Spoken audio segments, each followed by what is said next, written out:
Let's move on to the next film then. Into the Storm. Into the Storm, yes. Into the Storm is a thriller about storm chasers. These are people who pursue tornadoes across the American landscape with the hope of getting the footage of them on camera.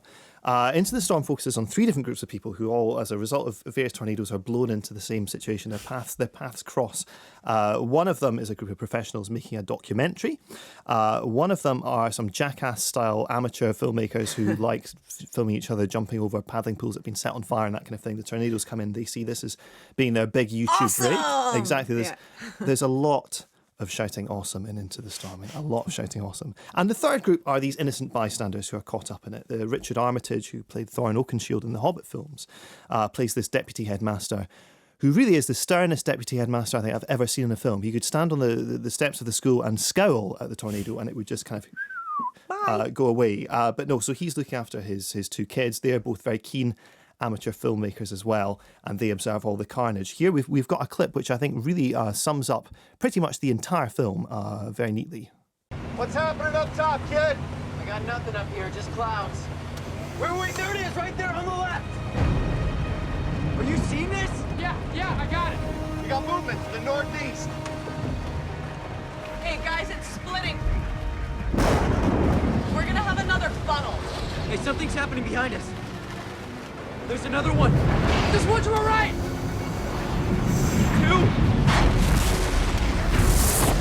2. There's 3. 4.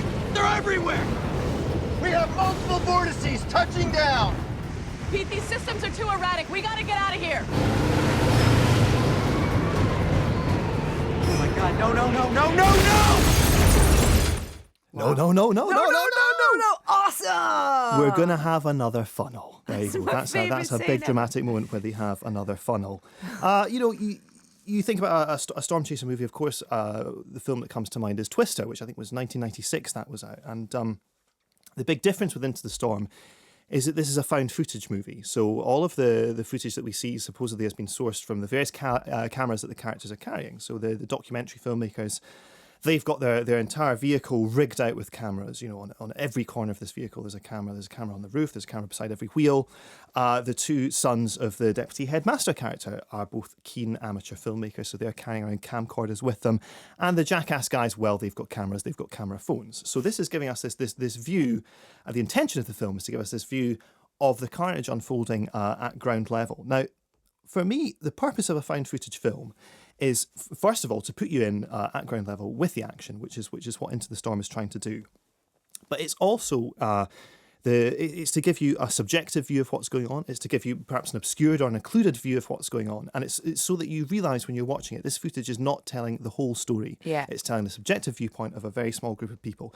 For example, to talk again about Matt Reeves, the director of Dawn of the Planet of the Apes, his film Cloverfield recast the giant monster destroying New York style movie as a kind of a response to September the 11th, and it was because it was shot on camcorders carried around by the characters. It felt like you were experiencing that carnage at ground level. You didn't have a big picture of what was going on.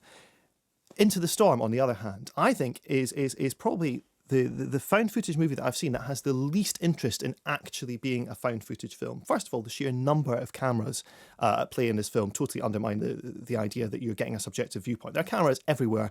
Everyone is running around with a phone out or a camcorder out. And so the view we get is really not any different to how if the film had just been made straightforwardly as a normal narrative movie in the style of Twister.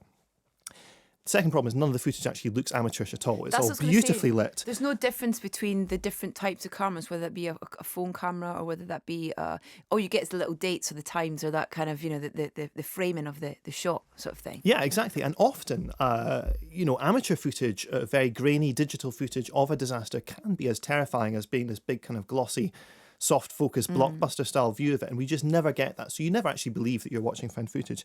The third problem with it, often when you're watching a film, you think, okay, who on earth is actually filming this? Because you see all of the characters milling around in a scene and nobody's been left up behind to actually film. You've got this this section where one of the 2 boys, who's the keen filmmaker, runs off to the old paper mill with his girlfriend. Where are we going to take cover during this terrible storm? I know.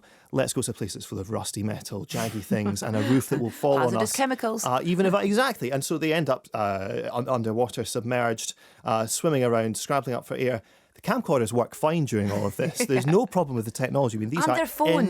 I mean, indestructible. if I like drop an ounce of like fresh orange juice in the morning on my phone, it doesn't work. It's like the likelihood of your phone being in your pocket whilst you've been submerged in water for 20 minutes working is very unlikely. Yeah, at one point, one of the cameras that's being used goes on fire and gets sucked up into a tornado and explodes. And you think, we've just been watching footage that's on this camera. Where did this footage go? You know, the camera is ruined and broken forever, but somehow they've managed to retrieve the footage from this burnt-out husk of a camcorder and then compile it into the film. So the conceit just doesn't hang together. I wonder if perhaps someone had a great idea for a found footage storm movie, and then when it got into the hands of the studio and they said, okay, big budget, big effects, big orchestral soundtrack, who's playing the trumpet during all this? All the way, bam, bam, bam, bam, bam, bam, through the film. You've got this big, fancy orchestral soundtrack, and it just does not fit together at all. And I think they've just lost the vision of what the original purpose of the film was in making it.